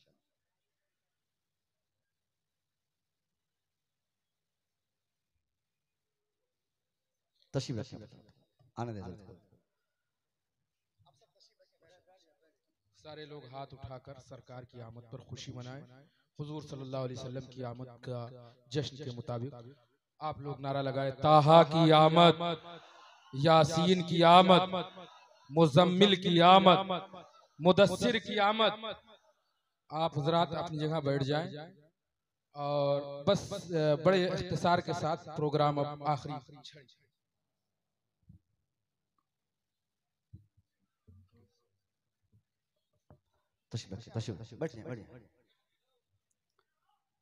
मैं अर्ज कर रहा था कि हुजूर की आमद की बरकतें पूरी दुनिया को मिली है। सरकार दो आलम सल्लल्लाहु अलैहि वसल्लम की आमद मुबारका की बरकतें थी, आमद मुबारका की बरकतें थी। आज पूरी दुनिया में इंसानियत बची हुई है। इंसानियत के पैगाम जो पूरी दुनिया को मिले हैं, ये हुजूर की सीरत की बरकतें हैं कि आज पूरी दुनिया को शांति मिली। हुजूर को 63 साल की जिंदगी नसीब हुई। 63 साल की जिंदगी, गौर से सुनिएगा, 63 साल की जिंदगी में, हुजूर की 63 साल जिंदगी में को दो हिस्सों में आप दो तरह से आप मुताला करें। 40 साल जिंदगी का हिस्सा और फिर 23 साल जिंदगी का हिस्सा। 23 साल के आखिरी के हिस्से में नमाज आई, आखिर के 23 साल में रोजा, आखिर के 23 साल में कलमे का आगाज, उसी आखिर के 23 साल में हज की फजीलत पे गुफ्तगू, उसी आखिर के 23 साल में। ये जितने हराम और हलाल के ज़ाब्ते आज हम महसूस कर रहे हैं, ये सब आखिर के 23 साल में है। तो गौर कीजिए कि 63 में 23 और 40 दो तरह से अगर आप बांट दें तो बड़ी तादाद 40 होती है। 40 है ना, 40 है, 23 के मुकाबले में 40 एक बड़ी तादाद है। तो हुजूर ने सारी चीजें जो आज हम देख रहे हैं, नमाज 23 साल में, रोजा 23 साल में, हज 23 साल में, ज़कात 23 साल, आखिर के 23 साल में। तो आप गौर करें कि फिर उस 40 साल जिंदगी में दुनिया को क्या मिला। उस 40 साल जिंदगी में जब आप गौर करेंगे तो इंसानियत का पैगाम उसी 40 साल में अल्लाह के रसूल ने दिया। नमाज देने से पहले लोगों को इंसान बनाया, मानवता का पाठ आपने उसी 40 साल में दुनिया को दिया। जब आपने हर तरह से इंसान को फेथफुल बना दिया, इंसान बना दिया, वकार दे दिया, इंसान को इंसानियत के पैगामात मिल गए। फिर उस 40 साल के बाद अल्लाह के रसूल को जब हुक्म हुआ, फिर आपने कलमे का आगाज करना चाहा तो लोगों को ऐलान किया, ए लोगों आओ मैं तुमसे कुछ बातें करना चाहता हूँ। अल्लाह के रसूल ने आपने फरमाया कि मैं कौन हूँ। लोगों ने कहा कि आप मोहम्मद इब्न अब्दुल्लाह हो सल्लल्लाहु अलैहि वसल्लम। कहा मेरे कैरेक्टर कैसे है। कहा मैंने आपके तरह सच्चा इंसान किसी को नहीं देखा, आपके तरह नेक इंसान मैंने कहीं नहीं पाया। आप अमीन हैं, आप सच्चे हैं, आप फेथफुल हैं, आप वफादार हैं, आप बहुत अच्छे हैं। ये सारी चीजें उन लोगों ने जब कही, फिर सरकार दो आलम ने फरमाया कि अब मुझसे सुनो कि मैं क्या कहना चाह रहा हूँ, मेरे पैगामात क्या है, मैं क्या बताना चाह रहा हूँ। हुजूर ने फरमाया लोगों अब तेरी पेशानी आवारा नहीं होगी। अब तक तूने जहां चाहे सजदे किए, अब तेरी पेशानी सिर्फ एक रब की बारगाह में झुकेगी, क्योंकि मैं अल्लाह की जानिब से नबी बनाकर तुम्हारे बीच भेजा गया हूँ। मैं रसूल हूँ, मैं नबी हूँ तुम्हारे लिए, मैं तेरी इस्लाह के लिए आया हूँ। बस इतनी सी बात थी। वही इंसान जो अब तक हुजूर के कसीदे पढ़ते नहीं थकते, सादिकुल वादुल अमीन कहते, अच्छे और वफादार कहते, उन्हीं में से बहुत सारे लोगों ने उस टाइम सरकार दो आलम से कहा कि ये कैसी बहकी बातें करते हैं। लोगों ने दुश्मनी मोल ले ली। सरकार दो आलम सल्लल्लाहु अलैहि वसल्लम की बगावत और आपके इख्तिलाफात के ताल्लुक से लोगों ने तहरीकें चलाई। हुजूर के सामने बहुत सारे प्रॉब्लम्स क्रिएट कर दिए गए कि आप तबलीग नहीं कर सकते, आप इस्लाम नहीं फैला सकते, आप नमाज के पैगामात आम नहीं कर सकते। तरह तरह से मूवमेंट लाई गई, मगर नबी करीम सल्लल्लाहु अलैहि वसल्लम की जाते ग्रामी थी कि आप तबलीग करते चले गए, अपना काम करते चले गए। 2 मिनट के लिए रुक कर एक पैगाम यहाँ पर मिल्लत कमेटी, मिल्लत इस्लामिया कमेटी और चाहे जो कमेटी हो, जिस मस्जिद का जो मुतवल्ली हो, सिक्योरिटी हो, खानका वाला हो, मदरसा वाला हो, ट्रस्ट वाला हो, कोई भी हो, जो भी दीन का काम करना चाहता है, करने के लिए आगे बढ़ता है, एक बात मुमकिन ये पॉसिबल ही इसकी रहती है, मुमकिन है कि उसको समाज में कोई बुरा कहे, कोई उसे गाली दे, कोई उसे चोर कहे, कोई उसे बदमाश कहे, कोई उसे ठग कहे। कोई भी आदमी जो इस्लाम की तबलीग के लिए अपने आप को वक्फ किया है, आज तक यही देखा गया है, जो भी इस्लाम का काम करता है वो गालियां सुनता भी है। जो इस्लाम का काम करता है उसको लोग बुरा कहते हैं। जो मदरसा चलाता है लोग उसे चोर कहते हैं। जो ट्रस्ट चलाता है लोग उसे बेईमान कहते हैं। अब अगर दुनिया हमें पैमान कहती है कहने दिया जाए, उसकी फिक्र करने की कोई हाजत नहीं, जबान और उंगली गिनने की जरूरत नहीं है। आंख बंद करके हुजूर की सुन्नत समझकर हमें उस पर अमल करते हुए अपना तबलीगी काम करते रहना है। आज गाली देने वाला गाली दे रहा है, 5 साल तक देगा, मगर 5 साल के बाद अगर हमने मुस्तफा की सुन्नत समझकर अपना तबलीगी मिशन को आगे चलाते रहा तो 5 साल में वो शानदार इंकलाब आएगा कि मजमे आम के सामने जिसने कभी हमें चोर कहा था, हमें बेईमान कहा था, अगर हमने मस्जिद बना के दिखा दिया, मदरसा चला के दिखा दिया, खानका आबाद करके दिखा दिया, मस्जिद और मदरसे के मेंबरों मेरा आपकी इज्जतें हमने बहाल करके दिखा दी, तो 5 साल के बाद बुरा कहने वाला हमें सीने से लगाकर दुनिया के सामने ऐलान करके कहेगा हम जो गलत कॉन्सेप्ट आपके ताल्लुक से रखते थे वो गलत बातें थी, हम अब यकीन करते हैं कि आप सच्चे और वफादार इंसान हैं। अगर हमने तबलीग का ये कॉन्सेप्ट दुनिया के सामने रखा यकीनन काम होता जाएगा। हुजूर के सामने भी दुश्मन खड़े थे, किसी ने पत्थर डाली, किसी ने इत्तिबारी से की। हुजूर से कहा गया कि सरकार आप तो बाख्तियार हैं, आप फुल्ली ऑथोराइज्ड हैं, आपने अल्लाह ने आपको इस कदर अख्तियार दिया कि आपकी उंगली का एक इशारा होता है, चांद तो टुकड़ा होता है, सूरज वापस आते हैं, चश्मे जारी होते हैं, दरख्त आपके पास आते हैं, कंकरियां कलमा पड़ने लगती है। सरकार जब आप इस कदर बाख्तियार हैं तो इन दुश्मनों का खात्मा क्यों नहीं कर देते? आप इनके लिए भी इशारा फरमाइए, इनके लिए भी अल्लाह से मुतालबा कीजिए, इन दुश्मनों को अल्लाह तबाह फरमा दे, इनका सीना चाक हो जाए। सरकार तो आलम एक उंगली का इशारा फरमाते, सिर्फ चाह लेते तो उतबा तबाह हो जाता, शैबा बर्बाद हो जाता, अबू जहल का सीना चाक हो जाता, दुश्मन सब मिट जाते। मगर नहीं, इतने सारे हुकूक और अधिकार हासिल होने के बाद भी और लोगों के मुतालबात होने पर भी सरकार तो आलम ने मुस्कुरा कर फरमाया, ए लोगों तुम न कहते हो कि मैं इन दुश्मनों के लिए बद्दुआएं करूं, इन लोगों के लिए तबाही चाहूं, इन लोगों के लिए बर्बादी के लिए अल्लाह से मुतालबा करूं, मगर मैं देख रहा हूं, मेरी निगाहें देख रही है कि ये दुश्मनी बहुत ज्यादा दिनों तक के लिए नहीं रहेगी, इनमें भी तब्दीली आएगी, इनमें बदलाव आएगा, इन लोगों में चेंजिंग आएगी। दुनिया ने मुलाहाजा किया कि सरकार दो आलम ने जिन चीजों का आश्वासन और उम्मीद आपने दिखाया था, हुजूर की जिंदगी में ही इस कदर गैर मामूली तब्दीली आई, ऐसी तब्दीली आई कि हुजूर पर पत्थरों की बारिश करने वाले हुजूर की जिंदगी में ही पत्थरों की जगह पर दुरूदों की बारिशें करते नजर आने लगे। हुजूर की गर्दन मारने की कसम खाने वाले मेरे सरकार के नाम पर आपकी जिंदगी में ही अपनी अपनी गर्दनें भारी भारी से कटाते नजर आने लगे। नमाज रोकने वाले नमाज पढ़ने लगे, रोजे की बात न करने वाले रोजे के पैगाम दुनिया को देने लगे। ये है इस्लाम के पैगंबर की तबलीग का शानदार असर। आपने जो वो 40 साल जिंदगी में लोगों को मैसेज दिया था वही क्रीम मैसेज है, वही यूनिक। वो तो जिंदगी के तमाम पहलू हमारी जिंदगी में, हमारी जिंदगी के लिए एक से बढ़कर एक मैसेज है। सारी जिंदगी हुजूर की पूरी जिंदगी हमारे लिए एक मॉडल है। मगर वो 40 साल जिंदगी इंसानियत के दृष्टिकोण से अगर हम देखें तो हर इंसान को इंसान बना देने के लिए काफी है। आपने बाप को बाप बनाया उसी 40 साल में, बेटा को बेटा बनाया उसी 40 साल में, भाई को भाई बनाया उसी 40 साल में, माँ को माँ की मोहब्बत, माँ को के दिलों में बेटों का प्यार उसी 40 साल में दिया। ये हर तरह से इंसान बनाए। इसलिए हम आपसे गुजारिश करेंगे, आप उसी रसूल हाशमी के कलमा पढ़ने वाले आप हैं, आप गुलाम हैं।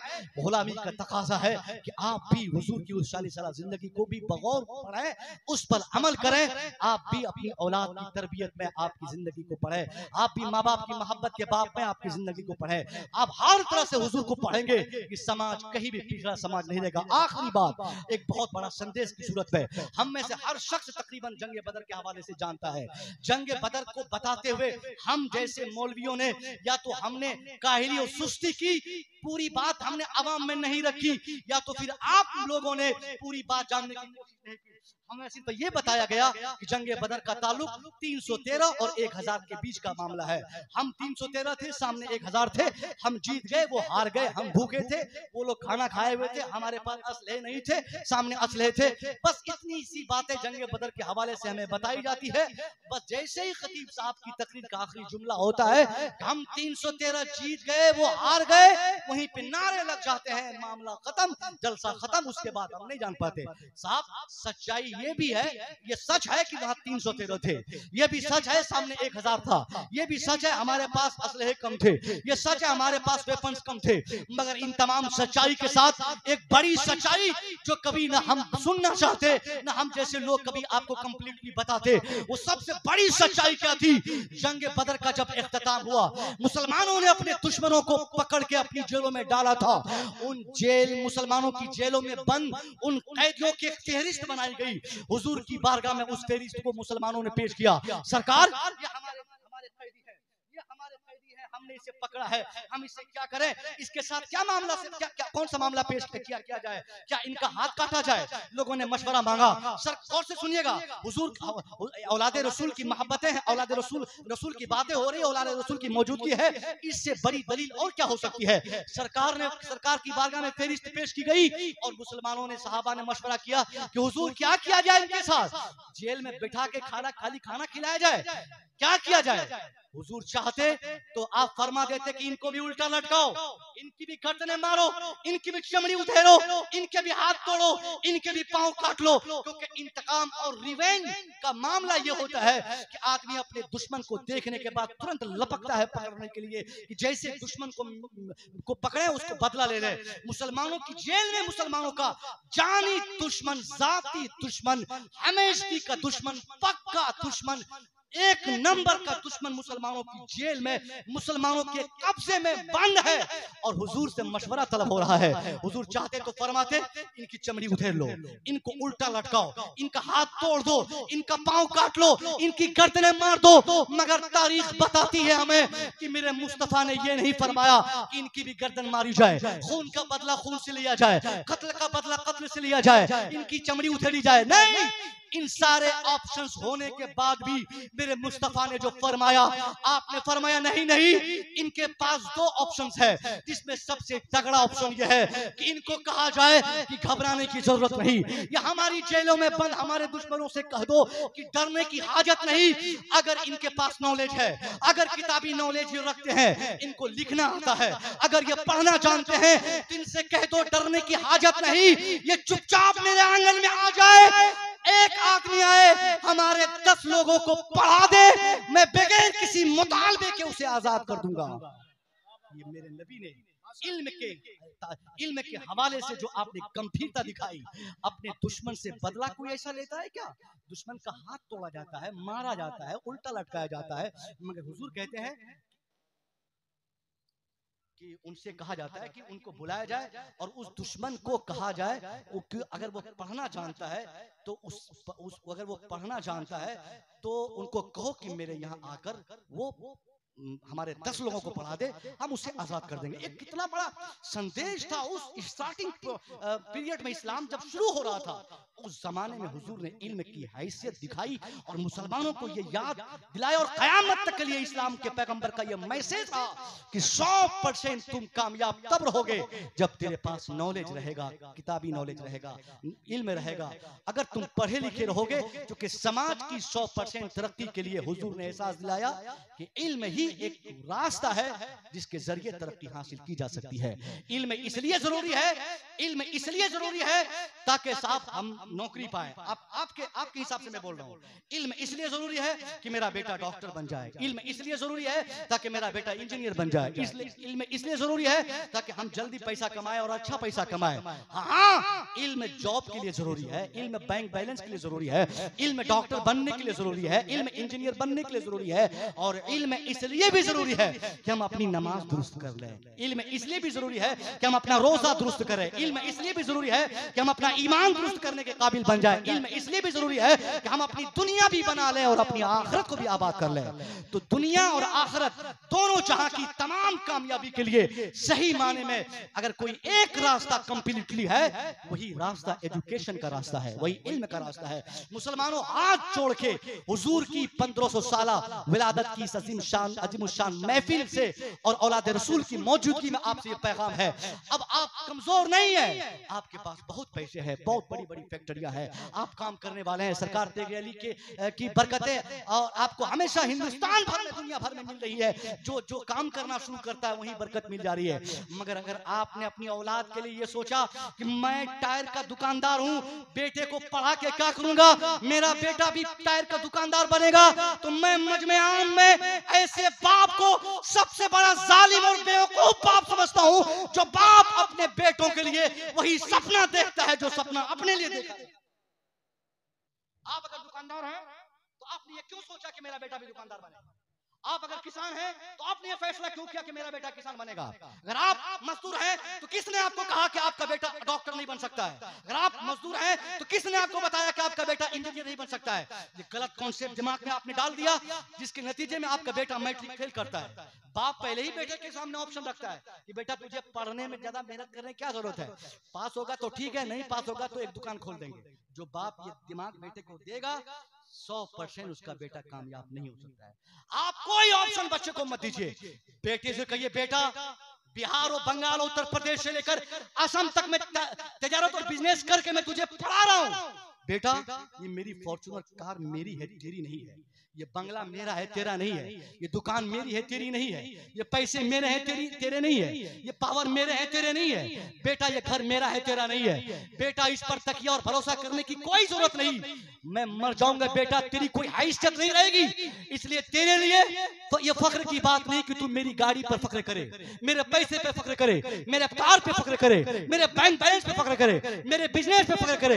बेटा तेरे लिए सिर्फ एक ऑप्शन है कि तेरी सारी दौलत तेरी किताब है, तेरी सारी दौलत तेरा कलम है, तेरा सारा ऑप्शन सिर्फ पढ़ाई है, कोई दूसरा ऑप्शन नहीं है। जो बाप अपने बेटों के लिए सारे तरक्की के दरवाजे बंद करके एक ही दरवाजा सिर्फ एजुकेशन का दरवाजा दिखा देगा, वो बेटा चाहे गरीब घर का रहे या अमीर घर का, वो अपने स्टेट में मैट्रिकुलेशन में टॉप करेगा, इंटरमीडिएट में हायर स्कोर वही लाएगा, वही बेटा आईएएस बनेगा, वही बेटा आईपीएस बनेगा। मगर यहाँ तो कमजोर हम बाप हो जाते हैं कि हम दुकानदार हैं तो बेटे के लिए भी दुकान की बातें हमने कर दी। अरे भैया आप एक दुकान के मालिक हैं, आप अपने बेटे के लिए किसी कंपनी का मालिक बनने का सपना देखते तो बड़ी बात होती, मगर आपने एक और दुकान खोल दिया तो क्या बड़ा कमाल है। ऐसा नहीं, अपने बच्चों के मुस्तकबिल को तबाह मत कीजिए, अपने नौनिहालों को पढ़ाइए। ये भी ऐन इस्लाम है, इस्लाम मजहब का ये सबसे बड़ा पैगाम है। आप और आपका समाज और आपका बेटा तभी कामयाब होगा जब आपका बेटा सामाजिक तौर पर नॉलेजेबल रहेगा, पढ़ा लिखा रहेगा, उसका वकार और उसकी इज्जत दुनिया में भी होगी और मरने के बाद भी उसी की इज्जत महसूस की जाएगी। ये तालीम के हवाले से बातें थी, मैसेज मुझे देना था। एक बात कही गई थी, तरबियत की भी बहुत सारी कमियां आज समाज में महसूस की जाती हैं। लगभग हर आदमी अपने बेटे को पढ़ाता है, मगर हर बाप अपने बेटे को तरबियत नहीं दे रहा है। ये बहुत बड़ी कमी है। एजुकेशन पर तो काम बहुत हद तक हो रहा है। शराबी को भी मैंने देखा है अपने बेटे को इंग्लिश मीडियम स्कूल में डाल दिया है, पढ़ा रहा है, वो भी सोचता है कि बेटा पढ़े, मगर तरबियत ये पढ़ाई से ज्यादा तरबियत।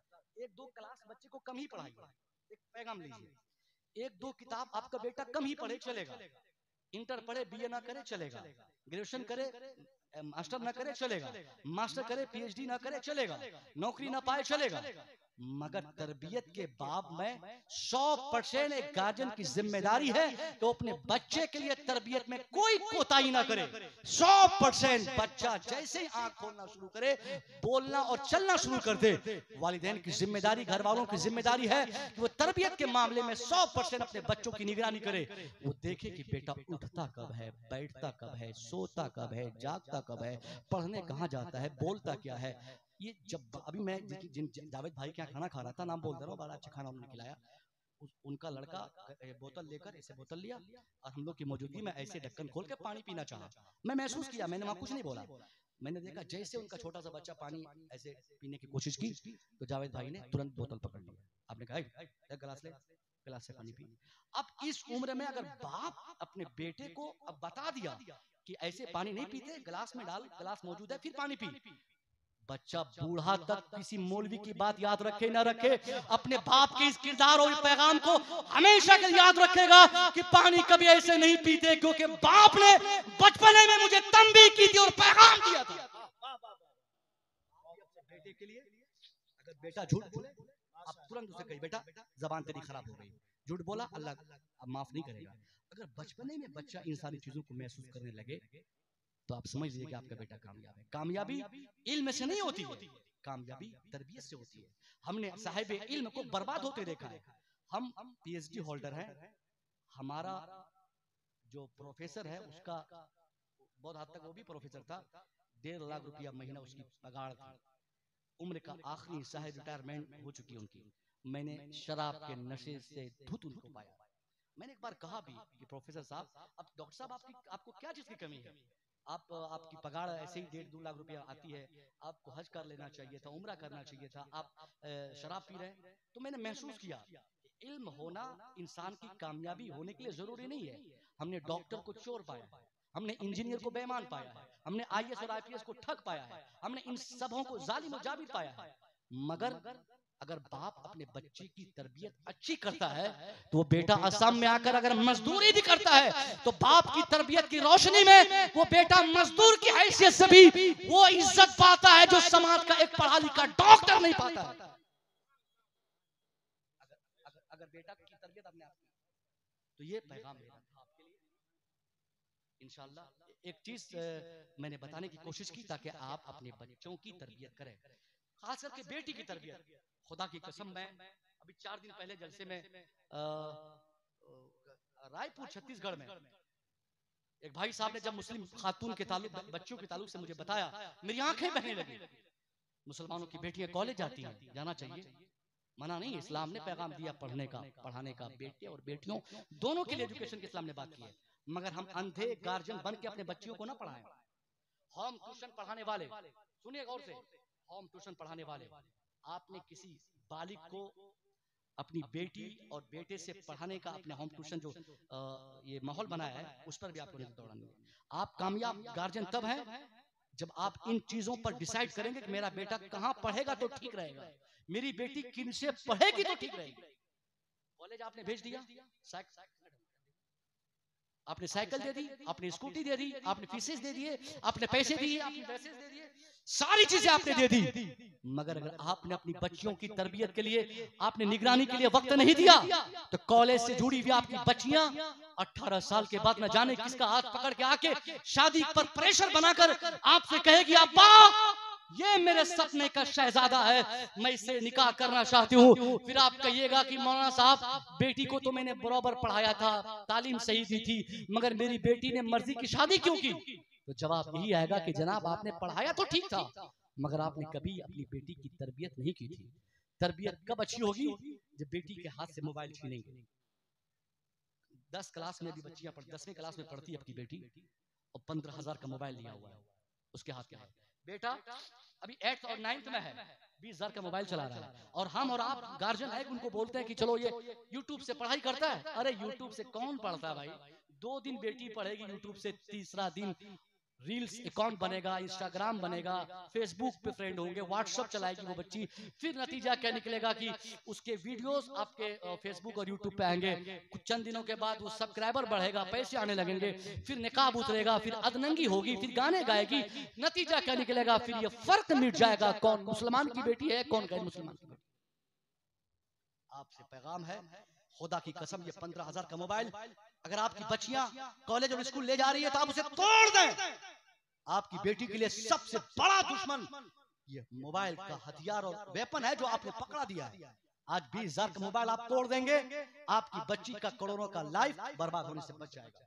आपके बेटे का मुस्तकबिल, हजारों का मुस्तकबिल तबाह होने से तब बचेगा जब आप इन सारी चीजों से अपनी बच्चियों को आजाद करेंगे। तरबियत कोई किताब में लिखा नहीं रहता, तरबियत के हवाले से कोई चैप्टर किताब में है ही नहीं है। तरबियत का कोई चैप्टर होता तो हम लोग पढ़ लेते और उसको पढ़ के घोल के पी लेते और तरबियत मिल जाती। तरबियत किताबों में नहीं है, तरबियत किरदार में है। तरबियत आपके अपने आप में है।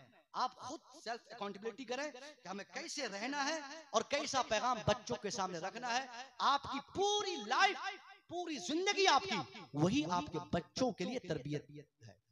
अगर आप झूठ बोलेंगे तो बच्चा झूठा बनेगा। इमरान हाशमी, क्या नाम है अली भाई? नाम सही बोला। इमरान हाशमी एक फिल्मी एक्टर है। मैंने सुना कि वो हाफिज कुरान आज फिल्मी दुनिया से जुड़ा हुआ है। क्यों? मैंने उसकी तारीख पढ़ी तो पता चला कि हाफिज बनने के बाद इमरान जब अपना घर गया तो उसकी माँ और उसका बाप पहले से ही फिल्मी दुनिया से जुड़ा हुआ था। तो बेटा हाफिज कुरान बन जाए और बाप फिल्मी दुनिया से जुड़ा हुआ रहे तो उस हाफिज कुरान के बनने के बाद भी उसकी फजीलत और उसकी बरकतें उस बच्चे को नहीं मिलती अगर बाप उस दुनिया से जुड़ा हुआ नहीं रहता। पता चला कि हमारे बच्चे तब कामयाब रहेंगे जब हम कामयाब होंगे। इंशाअल्लाह ये पैगामात थे जो मुझे दे रहे थे। सरकार सुकाही की बरकतें आप हिंदुस्तान के हर शहर में आप हमेशा लुटाते हैं, हुजूर की आमद की महफिलें मनाते हैं। एक बात मेरे सामने आई थी जो मुझसे नादानी हुई। नादानी क्या हुई कि मैंने हुजूर मुफ्ती बद्र आलम साहब क़िबला का एक इस्तिफ्ता मैंने पढ़ा था, फतवा अशरफिया के एक मुदर्रिस जो सदरुल मुदर्रिसीन हैं, किसी भी आलिम की आमद पर नारा लगाने की इजाजत नहीं है, जायज नहीं है। ये मैंने पढ़ा था, ये मेरी गलती थी। और ये गलती क्यों थी? क्योंकि लोग इस पर शिद्दत से अमल नहीं कर रहे हैं। लोगों के नजदीक खास आदमी होता है कि वो फतवा देगा तब अमल करेंगे, वो बोलेगा तब अमल करेंगे, ये मौलवी साहब बोलेंगे तब अमल करेंगे। हम लोगों ने ऐसा ऐसा बना दिया कि फलाने साहब कहेंगे तब अमल करेंगे। नहीं, मुफ्ती बद्र आलम साहब ने भी ये रुझान दिया, किसी भी आलिम किसी भी शख्स की आमद पर नारे तकबीर का नारा लगाना बेहतर नहीं है। ये मुझसे नादानी हुई थी, इसी तरफ हजरत का इशारा था। आप लोग भी इस पर अमल करेंगे, इससे परहेज करेंगे। और चूंकि अल्लाह के वलियों की निगाहें बड़ी तेज होती है, इशारे से बहुत सारी बातें कर लिया करते हैं। हजरत ने मना किया तो इतनी बड़ी बात मैंने आप तक पहुंचा दी ताकि ये नॉलेज में इजाफा हो जाए। चूंकि आमद इंसान की हो रही है और नारा रसूलुल्लाह का लगाया जा रहा है, आमद गुलाम की हो रही है, नारे आका के लगाए जा रहे हैं, इसलिए मुनासिब नहीं है। अल्लाह की वहदानियत और रसूल की रिसालत के नारे सेपरेट ही लगते हैं, किसी की आमद पर नहीं लगनी चाहिए।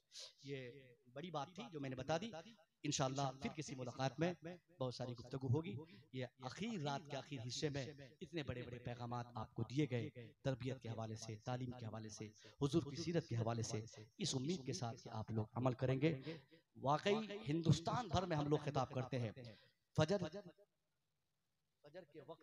के वक्त इस कदर बेदार मजमा मैंने पूरे हिंदुस्तान में कहीं नहीं देखा। अजान से कबल भी आप इस तरह बैठे हैं, लगता है कि ये नमाज इशा पढ़ के आप बैठे हुए हैं। ये बहुत बड़ी बेदारी आप में है, इसकी बरकतें मिलेंगी। यहाँ से अक्सर लोग कामकाज वाले हैं, बिजनेस वाले हैं, ताजिर हैं, दुकानदार हैं। आप 100% कामयाब हो जाएंगे जब रसूलुल्लाह की जिंदगी पर अमल करेंगे। बहुत सारे लोग अपने बच्चों को लेकर, आपके लिए बेहतर है। मैं दुआ करता हूँ इस कमेटी वालों के लिए। ये हमारे अशर भाई बहुत दूर जाके बैठ गए, पता नहीं किस खौफ से बैठे हुए हैं। सुन रहे हैं ना भाई? फिर कल फोन पे आप मैसेज मत कीजिएगा कि तकरीर जमी नहीं थी। हमारे बुलाने में अशर गुवाहाटी हुई और हमारे ये समर गुवाहाटी हुई। इन दोनों साहिबान ने 2 साल से बड़ी मेहनतें की, बहुत फोन कॉल्स किए, बहुत हुक्म इनका था, मैं आ गया। पूरी कमेटी आपकी बेदार है, बेदार रहेगी इंशाअल्लाह। इसी तरह आप दीन का काम करते रहेंगे, आप आबाद रहेंगे। वो तब मिली जब मैंने कहा बेकार थी। आपने उस घड़ी की इतनी कीमत बता दी थी, जो लेगा भी तो सोचेगा कि बहुत बड़ी चीज हमें मिल गई है। मिला है, एक मोबाइल मिल चुका है, पासपोर्ट जो खोल देगा उसका हो जाएगा।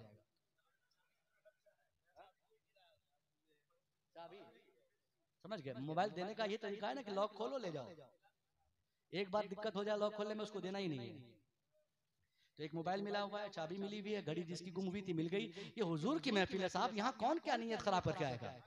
और हम मुसलमान हैं, हम तो पूरी तरह से हर तरह से प्रोटेक्ट दुनिया को करते हैं। दुनिया में तमाम बुराइयों, बीमारियों, चोरियों, झूठों से हम दुनिया को बचाने के लिए आए हैं। और जब मुसलमान ही चोर हो जाए, झूठा हो जाए, गलत हो जाए, तो ये तौहीन है इस्लाम की। ये हम इस्लाम की तौहीन करेंगे। इसलिए हम मुसलमान हमेशा अपने समाज को इस तरीके से, अपने किरदार से, इस्लामिक किरदार से दुनिया को पैगाम दे दे। एक बड़ी बात बताऊं मैं, आज जो हमारे खिलाफ हालात पूरी दुनिया में हुए हैं, ये क्यों हुए हैं? क्योंकि हम लोग दुनिया को पैगाम नहीं दे पा रहे। बुखारी शरीफ उन लोगों को मालूम है? नहीं मालूम। तिरमिज़ी शरीफ नहीं मालूम। मिशकात शरीफ नहीं मालूम।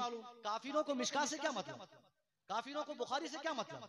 वो बुखारी पढ़ के इस्लाम थोड़ी पढ़ेंगे, वो तिरमिज़ी के जरिए इस्लाम थोड़ी जानेंगे, वो कुरान पढ़ के इस्लाम थोड़ी समझना चाहेंगे। कुरान हमारे बच्चे नहीं पढ़ते तो काफिर क्या पढ़ेंगे? बुखारी हम लोग नहीं पढ़ पाते तो वो लोग क्या पढ़ के इस्लाम समझेंगे? हाँ, गैर अगर इस्लाम समझना चाहते हैं आज की तारीख में तो मुसलमानों को देखकर इस्लाम समझना चाहते हैं, मुसलमान का व्यवहार देख के इस्लाम समझना चाहते हैं। वो ये देखना चाहते हैं कि मुसलमान किस तरह कैरेक्टर फुल है। अगर हम सच्चे होंगे तो हमारी वही सदाकत, वही किरदार और वही कैरेक्टर दूसरों के लिए मिसाल बनेगी और दुनिया ये दलील देगी कि जब ये इंसान इतना सच्चा है तो इसके मुस्तफा कितने सच्चे होंगे। इसलिए आप खुद इतने अच्छे बन जाए, कारोबार के मामले में, दुकानदारी के मामले में, जिंदगी के हर डिपार्टमेंट में इतने वफादार और सच्चे बन जाए कि दुनिया मिसाल दे कि सामान खरीदो तो मुसलमान की दुकान से, बिजनेस करो तो मुसलमान से, वादा करो तो मुसलमान से। चूंकि मुसलमानों के ताल्लुक से यहूदियों का भी पहले, आज से 500 साल पहले तक का यहूदियों को ये उम्मीद था कि जो मुसलमान होता है वही सच्चा होता है। एक यहूदी, उसके पास एक 18 साल की बेटी थी, उस बेटी को छोड़ के उसको कहीं बिजनेस के लिए जाना था। वो बहुत ज्यादा टेंशन में पड़ गया कि मेरे पास बेटी है, इसको छोड़ के मैं कैसे कहाँ जाऊं। मशवरा लोगों से किया कि मैं बाहर खटने जाना चाहता हूँ, बेटी का क्या करूं। किसी ने कहा कि पादरी को दे दो, किसी ने कहा चचा को दे दो, किसी ने कहा साहब किसी मामा के हवाले कर दो। हर तरफ से जवाब ही आया, नहीं, तेरे मामा के यहाँ यानी तेरे साले के यहाँ तेरी बेटी का रहना बेहतर नहीं। मुमकिन है तेरी गैर मौजूदगी में तेरा साला तेरी बेटी के साथ कोई गलत व्यवहार कर दे, मुमकिन है तेरा भाई तेरी गैर मौजूदगी में तेरी बेटी के साथ कुछ गलत कर सकता है। इम्कान इन चीजों के रहते हैं कि पादरी के जिम्न में तेरी बेटी के साथ दुर्व्यवहार हो सकता है।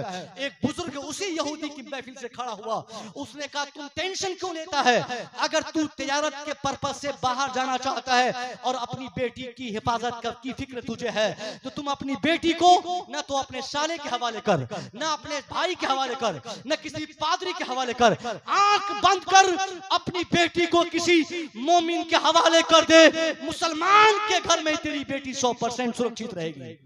ये यहूदी का ईमान इतना मजबूत था इस हवाले से कि मुसलमानों के तहवील में, मुसलमानों के जिम्न में, मुसलमानों के पास गैरों की बच्चियां महफूज रहती हैं। ये एतमाद अगर हम दोबारा बहाल कर दें तो आज हर दुश्मन को ये मानना हो पड़ेगा कि मुसलमानों के यहाँ किसी की बेटी की इज्जत और सम्मान पर मुकम्मल तवज्जो दी जाती है। इंशाअल्लाह इन सारी बातों के अलावा भी कभी मुलाकात हुई तो गुफ्तगू होगी। अस्तगफिरुल्लाह रब्बी मिन कुल्लि ज़ंबि व अतूबु इलैह। अस्सलामु अलैकुम। हमारे YouTube चैनल नौशाद एंड कू को आप लोग लाइक, शेयर एंड सब्सक्राइब करें।